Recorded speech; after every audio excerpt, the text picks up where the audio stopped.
এই কিছুদিন আগে পর্যন্ত একেবারে মার কাটারি অবস্থা, হাসিনাকে ফিরিয়ে দিতে হবে, হাসিনাকে অ্যারেস্ট করতে হবে, ইত্যাদি ইত্যাদি। কিন্তু বাংলাদেশের এই চড়া সুর হয়ে গেল নরম। কি কারণে, কি বৃত্তান্ত, সেই নিয়ে আজকে আমাদের ভিডিও। বন্ধুরা, স্বাগত আমাদের চ্যানেল বেঙ্গল এথিকের সঙ্গে থাকুন, দেখতে থাকুন অসাধারণ খবরের জন্য। বাংলাদেশের এই সুর নরমের বিষয়টি বিশেষভাবে প্রকাশিত হয় গত সোমবার একটি সাংবাদিক বৈঠক হয় ঢাকাতে।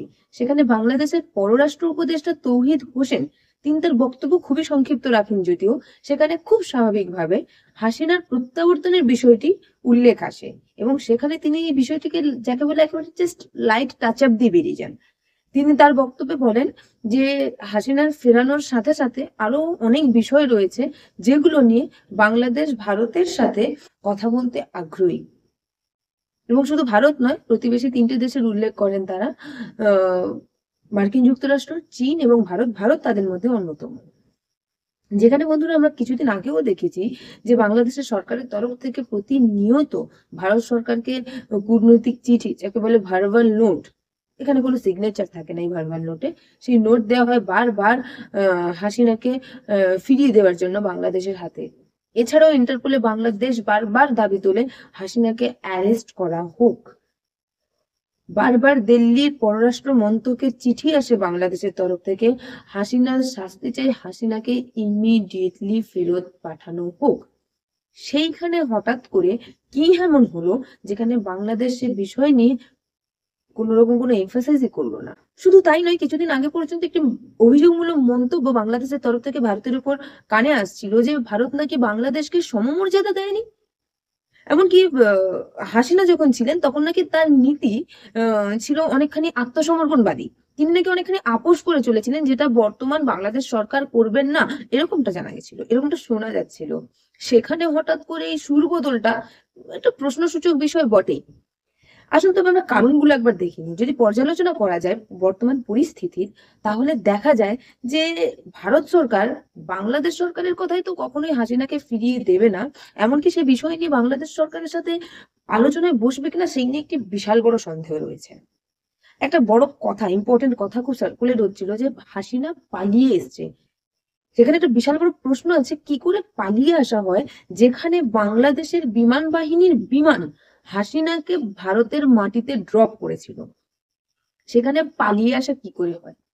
এছাড়া হাসিনা নিজে মানে বলেছেন এটা, যে তার বিরুদ্ধে অনেক খুন, অনেক খুনের অভিযোগ রয়েছে, অনেক মামলা রয়েছে, অনেক কিছু রয়েছে। এমনকি এরকম ব্যাপারও ঘটেছে যে যাদের নাম, যাদের খুন করার অভিযোগ তার বিরুদ্ধে ছিল, তাদের মধ্যে অনেকে নাকি ফিরে এসেছেন।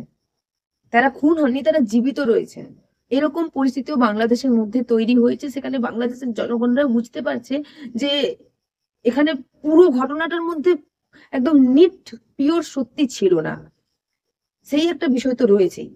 এরকম একটি বিষয়ের মধ্যে এরকম একটি আলগা অভিযোগ, আর এখানে একটা বড় বিষয় রয়েছে, হাসিনা যেই মুহূর্তে দেশ ছাড়ছিলেন সেই মুহূর্তে বাংলাদেশের কোনো পুলিশ স্টেশন, কোনো আদালত, কোনো জায়গাতে হাসিনার বিরুদ্ধে কোনো এফআইআর ছিল না, কোনো মামলা ছিল না। যত মামলা, যত এফআইআর হয়েছে সব হাসিনার দেশ ত্যাগের পর, যখন তিনি ভারতে অবস্থান করছেন। মানে একটি মানুষ যখন দেশে নেই তখন তার বিরুদ্ধে যে যেমন খুশি মামলা দায়ের করছে, এফআইআর করছে, সেরকম বিষয়। দেশ ছাড়ার মুহূর্তে তার বিরুদ্ধে কোনো অভিযোগ, মামলা লিখিত ছিল না। এইরকম একটি, এই ধরনের অভিযোগের এরকম পরিস্থিতিতে ভারতের মতো একটি গণতান্ত্রিক দায়িত্বশীল দেশ এরকম আলগা অভিযোগের বিরুদ্ধে একজন সাবেক প্রধানমন্ত্রীকে কতটা কাঠগড়ায় দাঁড় করাবেন সে নিয়ে একটি প্রশ্ন যে থেকেই যায়, সেটা বাংলাদেশও বুঝতে পারছে। তাছাড়াও এত হাওয়া গরমের মধ্যেও বাংলাদেশের এই ধরনের মন্তব্য এবং ইত্যাদি ইত্যাদি যা পরিস্থিতি চলছে তার মধ্যেও ভারতের তরফ থেকে যে ধরনের রিসোর্সেস, যে সমস্ত জিনিসপত্র বাংলাদেশে যায়, তাতে কিন্তু কোনো ব্যাঘাত ঘটেনি।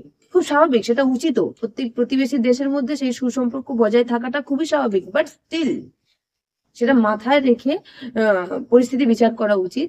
তো সেই বিষয়ে কিন্তু কোন রকম যা কিছু খাদ্যদ্রব্য থেকে শুরু করে যা কিছু বাংলাদেশে যায়, ভারত থেকে যথারীতি সেই সব জিনিসগুলো বাংলাদেশে যাচ্ছে।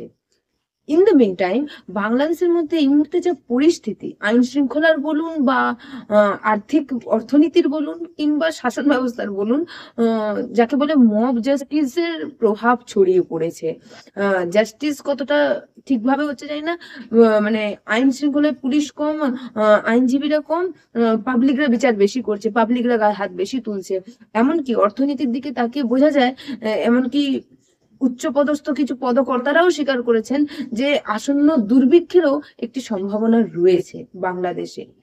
সেরকম একটি পরিস্থিতিতে উম একজন রাজনৈতিক দল, এমন একটি দল যে কিনা স্বাধীনতার সংগ্রামে দেশের জন্য লড়াইয়ে সামিল হয়েছে, সেরকম একটি দলের নেত্রীকে ফিরিয়ে দেওয়া একটি বিশাল বড় প্রশ্নের বিষয়, বিশাল বড় চিন্তার বিষয় এবং ভাবনার বিষয়ও বটেই। এবং এই মুহূর্তে নিজের আভ্যন্তরীণ দেশের পরিস্থিতির কথা বাংলাদেশ নিজে বুঝতে পারছে এবং এটুকুও বুঝতে পারছে যে ভারতের সাথে এই মুহূর্তে বেশি জোরাজুরি করে ঝগড়ায় গেলে পরিস্থিতি অন্যরকম হবে। ভারতের সাথে লড়াই করে বাংলাদেশকে টেকানো সম্ভব নয়। এটা একটা অন্যতম কারণ, এটা বাংলাদেশও বুঝতে পারছে, যার কারণে হাসিনাকে নিয়ে তারা সুর নরম করতে এই মুহূর্তে বাধ্য হচ্ছে। তার একটি বড় উদাহরণ, একটি ঘটনা।